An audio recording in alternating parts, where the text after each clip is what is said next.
ambitious, comprehensive plan for the future of one of the country's most decorated suburbs, called Plano Tomorrow, continues to move forward. That despite an opposition that submitted more than 4,000 signatures to bring the plan to a voter they thought it might. Last week, they were told the petition wasn't sufficient, and it appears legal steps may now soon be taken.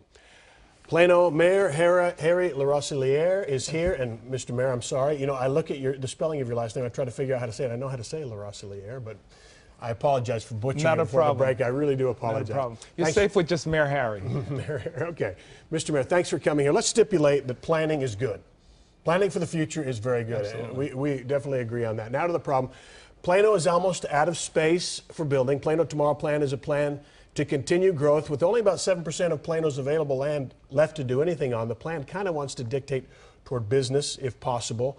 Let's start there. Why does Plano need to grow at all? When you run out of room, stop building stuff. Well, I think a city always evolves, and so from a growth standpoint, I think the majority of the growth we expect will be on the business side. But you know, there's redevelopment. A city is always evolving and changing, so some of the older neighborhoods will change and transform. And really, the comprehensive plan is just a blueprint to give us a guideline as to the city we want to be in the next 20 years. And I think you would agree with me. The sticking point, as far as the opposition goes, is kind of a plan to grow upward. You're out of space to grow outward, so let's build some multi-level apartments, condos, and let people move into those and grow up.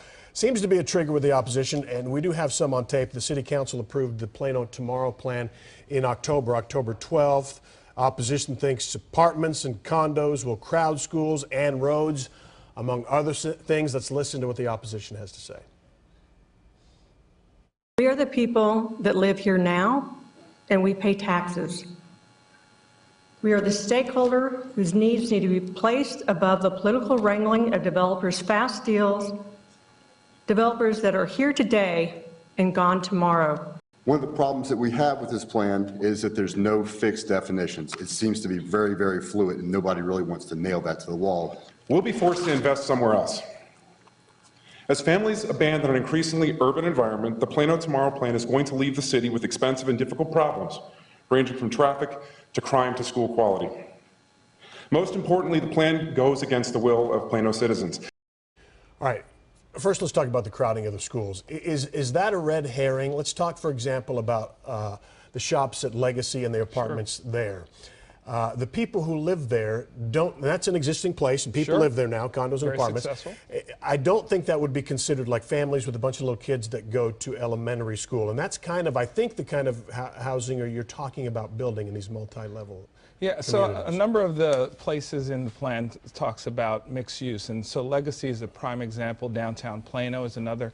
Really, it's designed for young professionals, empty nesters, and generally does not attract many kids, and that you'll notice that that's the case in Legacy right now. Let's talk about the complaint that the plan doesn't have much in the way of specifics, though. And the opposition claims you're going to put in 40,000 apartments under the plan.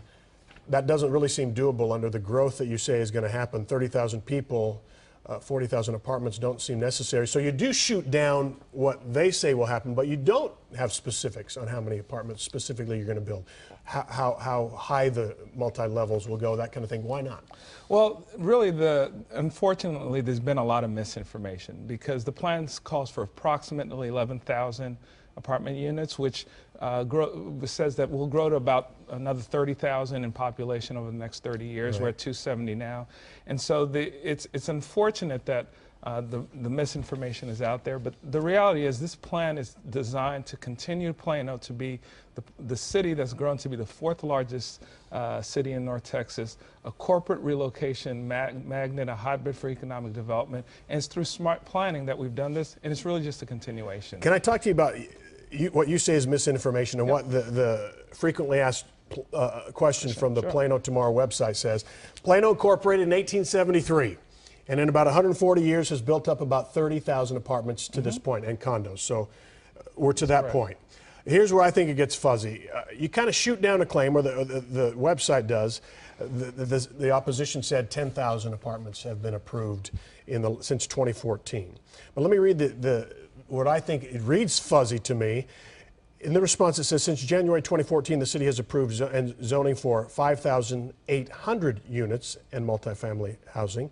The 10,000 figure that has been posted on the Plano Future Group's website is inaccurate and incorporates developments approved prior to 2014. So it doesn't sound like you're saying the 10,000 number is wrong, just the date on which those were approved. So is there 10,000 apartments out there zoned for right now, ready to be built? They've been approved, So but 10,000 is an accurate number for what's been zoned and approved, but they've not been built. And so, Right. for example, in the Legacy area, you have a number of apartments. But that's a lot. You have Yes. 30,000 in the last 140 years, and 10,000 are approved right now. Right. So that, but in terms of the actual units that are going to be built, it's really, we've only had a little over 4,000 built in the city, and the anticipation of what will be built, just because it was zoned doesn't mean that'll necessarily be built. Okay. And so that's really what the case is. Let me ask you about last week. 4,000 people brought 4,000 signatures Yes. to the city council meeting. I asked you to put the Plano Tomorrow plan to a vote. You said it's a planning and zoning issue, couldn't happen.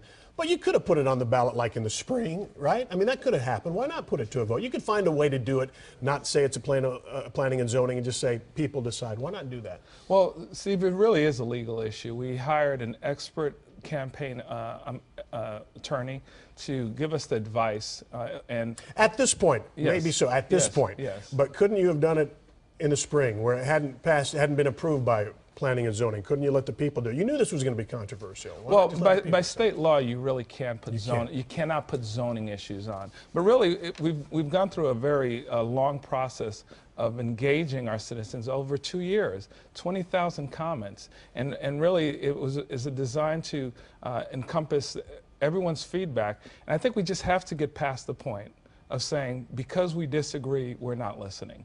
We've listened, and we will continue to listen, because our citizens will have the same process that's been in place that's allowed Plano to be who we are today, through planning and zoning, through city council and public hearing meeting, that every zoning case will still be held in the public forum to be discussed and debated by council members and our citizens. And Plano is a great city, no doubt. Thank you. And you will feel pressure. We got to wrap this up, I know, but Yeah. tell me, 4,000 signatures, what does 4,000 votes in a Plano election mean? Oh, 4,000. It means winning or losing, right? Yes, it's if somebody gets significant, 4,000 yeah. votes, you win. If somebody gets 4,000 votes against them, you're going to Absolutely. lose. Do you have any feeling about how you're going to do next election, or I mean, the opposition is loud and they vote. I think my record speaks for itself. In the last 2.5 years, we've brought Toyota, Liberty Mutual, Hilti, FedEx, USAA, just to name a few. We're one of the safest cities in America. So this isn't going to be this Plano Tomorrow plan. I think our citizens will look at the body of what we've brought to the city over the last 2.5 years and the next year to come, and we'll let them decide based on the city we've grown up to be. Okay, Mayor. Thank you. Russell, Thank you. Thank you for coming having in. me. Appreciate Yes. your time. Thanks. Appreciate it. Thank you.